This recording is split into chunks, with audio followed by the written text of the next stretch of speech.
Ok, Jérémy, tu sors de la séance vidéo sur tes matchs. Oui. Euh, C'était du temps bien utilisé ou pas? Oui, un temps bien utilisé, un peu long, mais c'est bien de s'apercevoir des choses qu'on n'a pas l'habitude de voir soi-même. C'est bien d'avoir un avis extérieur, c'est plus ça. Et la preuve, c'est que j'ai bien vu que j'avais une qualité, notamment sur la vitesse et de technique sur du drive, que je ne pensais pas avoir. Vraiment, pas du tout. Hmm. Hmm. Ok, et donc en quoi c'est intéressant ces séances vidéo par rapport à ce que tu viens chercher au niveau de l'adresse, de ta régularité Je viens chercher aussi un avis extérieur.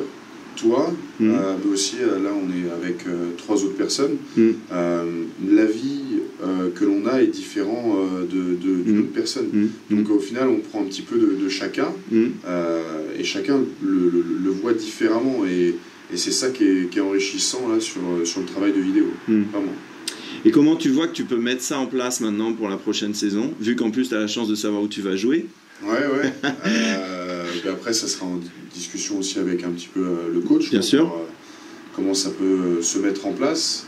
Je mettrai en place, je pense, une méthodologie aussi tout seul pour essayer de comprendre davantage et plus vite ce que je viens de voir. Mais aussi, dès les premiers entraînements, avoir certains réflexes, d'étudier la défense, comme j'ai pu le voir, de mieux choisir au final mes prises de décision, de prendre plus rapidement mes prises de décision. Et c'est là où je pense faire la différence davantage sur mes qualités sur le poste 4. D'accord, ok.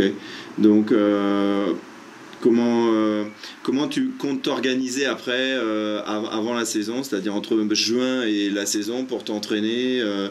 Est-ce que tu vas modifier des choses? Est-ce qu'il y a des choses, même si on élargit avec le terrain, comment tu envisages ça?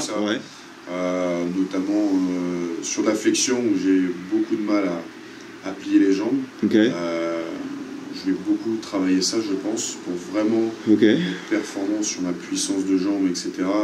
J'ai déjà quelques idées en tête avec qui quelques potes avec qui je pourrais bosser là-dessus, notamment qui font beaucoup de crossfit, etc. Mais être dans l'adaptation basket. Oui, ça c'est important. Ouais, toujours. Sur ce genre de choses, je pense que c'est sur le terrain, comme on a vu tout à l'heure, c'est sur le terrain que je pense à comprendre le plus rapidement possible, en étant dans le jeu, en étant dans des systèmes, etc., dans un collectif que tout seul. Je pense que là-dessus, j'apprendrai plus vite que si j'étais tout seul avec quelqu'un, etc.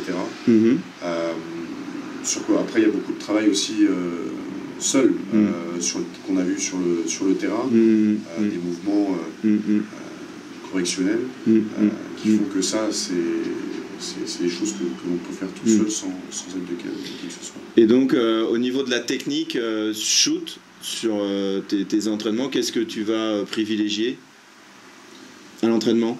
Sur ma technique shoot? Ouais, je sais pas, jambes ou le haut du corps, ou par rapport aux exercices que je t'ai transmis, tu mets l'accent sur quoi? Dans un premier temps, comme je te disais tout à l'heure, je vais plus privilégier mes jambes. Ma force, plus utiliser la force de mes jambes, avec plus de flexion. Et dans un deuxième temps, sur du travail d'armée, avec le poignet. Avec le poignet, pour éviter de mettre trop ma balle derrière la tête, pour avoir une sensation et de contrôle, de maîtrise.